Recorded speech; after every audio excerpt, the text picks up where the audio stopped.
అందరికీ నమస్కారం. ఈరోజు 23 నెలల కాంగ్రెస్ పాలనలో ఇచ్చిన 420 హామీల్లో ఏ ఒక్క హామీ నెరవేర్చక పూర్తిగా వైఫల్యం చెందినటువంటి కాంగ్రెస్ ప్రభుత్వానికి ఈరోజు జూబ్లీ హిల్స్లో ఓటు అడిగే అధికారం హక్కు లేదని నేను తెలియజేస్తా ఉన్నా. కేవలం మాయమాటలు చెప్పి గూటకు మాటలతోటి ప్రజల్ని మాయ చేసి ఓట్లు దండుకునేటువంటి రేవంత్ రెడ్డి గారిని నేను సూటిగా 2 ప్రశ్నలు అడుగుతున్నా. నిన్న మీరు క్యాంపెయిన్ల సందర్భంగా ప్రజల్ని భయపెట్టే విధంగా మీరు మాట్లాడినటువంటి అంశాలు, కాంగ్రెస్ పార్టీకి ఓటు వేయకుంటే 2000 పెన్షన్ కట్ అవుతుంది, 25,000 రేషన్ కార్డులు కట్ అయిపోతాయి, బియ్యం రావు అని చెప్పేసి మీరు ఏవైతే మాట్లాడుతూ ఉన్నారో ఇది పూర్తిగా బ్లాక్మెయిలింగ్ టాక్టిక్స్.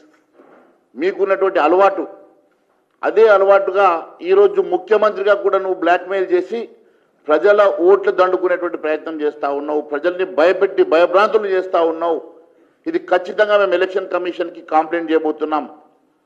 ఇది పూర్తిగా ఎన్నికల విరుద్ధంగా మీరు చేసినటువంటి బ్లాక్మెయిల్ టాక్టిక్స్ వల్ల ఓటు మాకు వేయకుంటే మీకు ఇచ్చే సంక్షేమ పథకాలని పూర్తిగా కట్ చేస్తామని మీరు ఏదైతే నిన్న బ్లాక్మెయిల్ చేసేసి బెదిరిస్తూ ఉన్నారో దాని మీద మేము ఖచ్చితంగా ఎలక్షన్ కమిషన్కి కంప్లైంట్ చేస్తామని తెలియజేస్తా ఉన్నాను. మీకు చేతనైతే ఇచ్చిన హామీలు నెరవేర్చండి.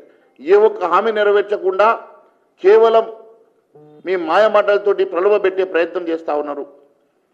ఒకవైపు బ్లాక్మెయిల్ చేస్తూ మరోవైపు భారతీయ జనతా పార్టీ నాయకుల్ని మీరు విమర్శిస్తూ ఉన్నారు.